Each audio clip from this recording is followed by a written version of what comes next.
Ramakrishnaaya te namaha.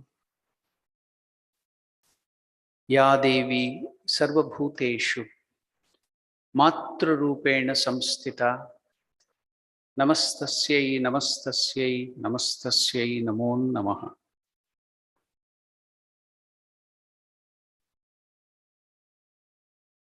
Today we have all assembled here to celebrate the Navarathri.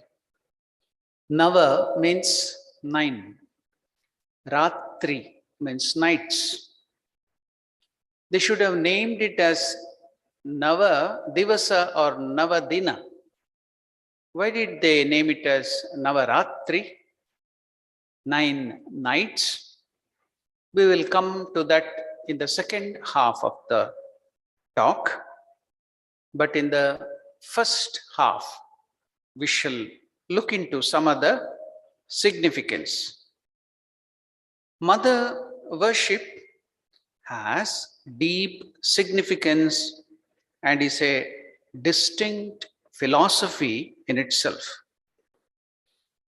Power and strength. Who do not want? Every one of us want power and strength. Power and strength were the first ideas that dawned in human mind. They impinge upon man at every step. The power observed outside is nature, and the power felt within is the soul independent of nature. You know, there were two boys or youths, Anil and Sunil. They both fell in love with one girl and they wanted to marry her. Now the girl is confused as to whom to marry. So she goes to an astrologer, asks, Anil and Sunil are both wanting to marry me. Please tell me who will be the lucky one. The astrologer told, Anil will be the lucky one. Why? Because Sunil will marry you. So now, here, as I told you, the power observed outside is nature, and the power felt within is the soul independent of nature. Now you have to decide which one to choose. Otherwise, you will be lucky or unlucky based on that what you choose. If you try to choose the power and the strength outside, you will be unlucky. But if you choose the power within, then you will be lucky. The battle between the two makes and keeps the wheels of human life roll on. All that human knows and feels in the interaction between these two, the rest of the universe remains inexperienced and unknown. Now, you can see this nature outside. Man saw that the nature is impartial and benevolent. You see, the sun, for example, shines on good and the bad alike. Neither the water that sustains life, nor the air that we breathe differentiate. Nature heals and provides all life needs, food, water, air, etc., like a fond mother. Man's dependence on nature moved on with reverence and gratitude. Man developed love for nature and lived with confidence and faith. When clouds poured rains, fields filled with green crops smiled, the crimson redness at sunrise covered the horizon in the east. They filled man's heart with emotions, and man could feel the nature pouring love unselfishly. and the strings of his heart called her mother. Here sprouted the idea of universal mother, and there dawned intuitive understanding with fresh awareness of God. You know, Swami Vivekananda, in his introduction to the Gnana Yoga, he tells the origin of religion. Where did it originate from? He brings in these two concepts, two things. You can see everywhere. Go to any part of the universe, you will see that. What is that? It originated in nature worship and ancestral worship 15 days back, or from the Pitru Paksha, that is Krishna Paksha, the dark fortnight. So now you celebrated the Pitru Paksha. What is that? It is you are worshipping your ancestors. And now Navarathri, what are you worshipping? You are worshipping nature. So the origin of religion is, Swami Vivekananda tells, the ancestral worship and nature worship. Now you can see how it has developed, refined and refined and refined. How did it refine? Now I took you through that. Here sprouted the idea of universal mother, and there dawned intuitive understanding with fresh awareness of God as the universal power behind all that exists. Salutations to her and contemplation on her helped penetrations into nature's secrets. Penetration revealed the divinity, which is the substratum of nature and is pervading the nature too. The vision of divinity made the soul long to be one with it in all possible ways through adoration. What is that? Adoration, stuti, self-offering. Just now we did that, bhajans and stuti, all that is adoration, self-offering, and call of the soul, that is the call of the soul, which turned out to be prayer to reveal herself in a way perceivable by the person devoted to her. Thus began waving of lamps to indicate and invoke divinity. Contemplation on her qualities, that is called gunagana, bhajans and all those things. Then meditation as efforts to be one with her in self-offering, like the river joining the ocean. It is longing to join the ocean. Praises to please her, stutis, prayers, bhajans to make her reveal herself. Repetition of her names, japa and power, and worship to feel her living presence. Worshipping idols with forms. Many of them were revelations by Divine Mother herself in specific forms to the evolved souls, the rishis, and were rid of worldly desires, depicting power and glory, to enter into personal relationship with her as the child and the mother. So began the Shakta cult of looking upon God as Divine Mother, naturally and spontaneously. Indeed, it is the plan of nature, Mother Nature, to make every soul reach back to its source, that is the eternal, absolute, the ocean of bliss, peace, love, and absolute. Now, I told you in the second part of the talk, I want to take you through why Navarathri, why not Navadina?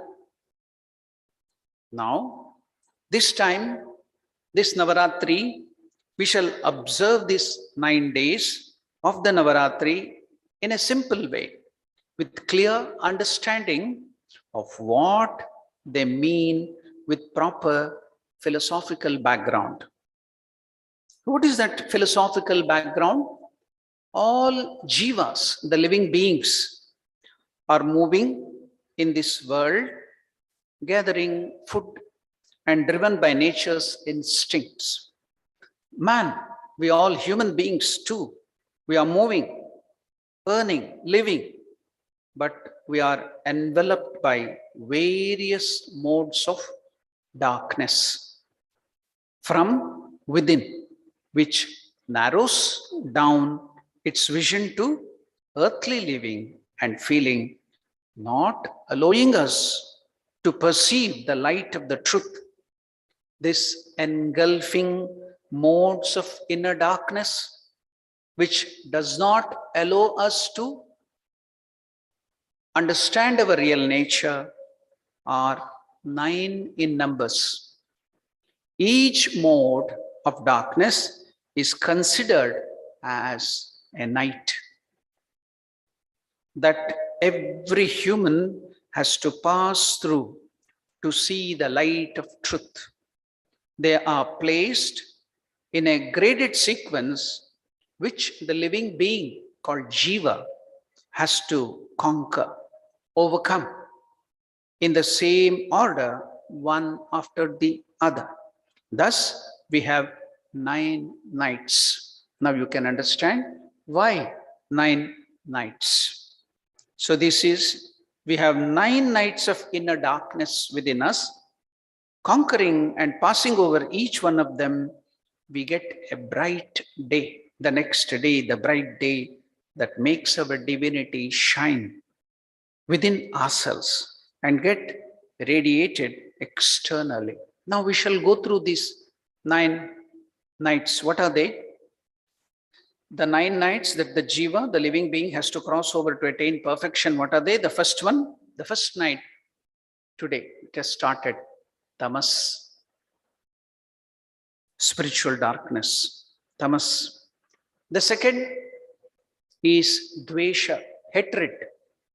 All of us have that. I will go to the detail of that. Third night, mamakara, mamatva, mineness, I and mine. The fourth night, the darkness is bhoga ichcha, the intense desire to enjoy, bhogecha. Now, the fifth night is ahankara, ego, very difficult to conquer. The fifth night, we have to conquer that. The sixth night, agnana, ignorance, nuisance. The seventh night, Moharatri. Eighth night, Kalaratri. Ninth night is Maharatri.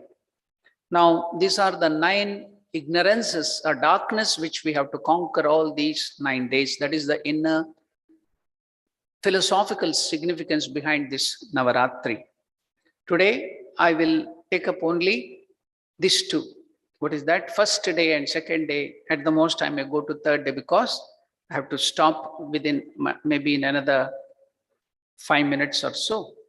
So I will take up only what is this 2 or 3 nights. So we saw that the first night we have to conquer, that is today. And what is that we have to conquer today? Day 1, overcoming tamas. What is this tamas? Too much of sleep, laziness, indolence, procrastination, atheistic tendency, that is, we don't believe, nastikata, in God. Karpanya, mean and constrained nature. Ashraddha, no faith, lack of dedication. Shoka, grief, always grieving. Fear, wrong understanding. Pramada. So these are tamas. This come under tamas. So today we have to overcome that. How to overcome that? What is the means by which we can overcome? You know that today is the day which we have to remove tamas from us. Yes, let us see what is that. So today, Divine Mother, is pure energy, Shakti, which having precipitated as this multifarious universe and all the living beings, is pervading it as Mother Nature and governing it. Apart from these aspects, she exists as a personal mother, ever ready to rush forth to her children, whosoever calls with a heart in which the rest of one's personality and individuality is dissolved. Feel her living presence today. Feel intimacy with that divine mother. Bow down with heart filled with love. Get up and attend to your daily routine. Try to remember her as frequently as possible. Feel this festive atmosphere within you. Then repeat that procedure today night as the last self-offering for the day. Just before you go to sleep, pray for your spiritual illumination. Tamasoma Jyotirgamaya. O Mother, lead me from darkness to light. O Mother, you have illumined millions of sages and saints, prophets and devotees. Illumine me also. Now we will come to the second day, that is tomorrow. I think due to lack of time, I will only tell about this second night. What is that second night? What is the thing which we have to remove here? Dvesha, hatred. What is this dvesha? It has different formats. Dvesha, you can see malice. That is matsarya, malice. Asuya, jealousy. You know, one of the great sage, his wife's name was Anasuya. Do you remember many of the girls or women have that name, Anasuya? What is the meaning of that? That means anasuya, no jealousy. To have that beautiful quality, it is very, very, very difficult. Swami Vivekananda tells, the bane of Indian society is jealousy. They can't withstand their own kith and kin, their own fellow beings coming up in life. Jealousy. So that aspect is the dvesha. The second day tomorrow, malice, jealousy. Due to that, you get krodha, anger. Then pratikara, revengeful attitude, vengeance, intolerance, aversion, dislike, etc. These are all dvesha. How shall we now, in the second day, that is tomorrow, try to overcome that? So telling that, I will stop my talk today with a pleasant day tomorrow. With your pleasant mind, detach your mind from past memories, present engagements and future planning. Close your eyes and feel the living presence of Divine Mother in whatever you can conceive of her. Try to visualize the existence of Divine Mother in every heart of all the beings on this earth. Pray for the well-beings of all the beings. May all be healthy physically, mentally, and emotionally. May all experience the unfailing inner peace and bliss. May all prosper and evolve towards their divinity. Go down to the Mother with a loving heart, expressing gratitude. So on the second day, to remove this dvesha, avarice, malice, aversion, then jealousy, see the Divine Mother in all the living beings. Once you see the Divine Mother, why do we get jealous of each other? Because we think that person or that woman is a competitor to us. That's why we have that feeling. When you see the same Divine Mother who is present in me, present in all, then how can you have this jealousy? So the second day, how to overcome the dark night? By removing this jealousy, seeing the Divine Mother in all the beings. Om Shanti Shanti Shanti. Harihi Om Tat Sat. Shri Ramakrishna.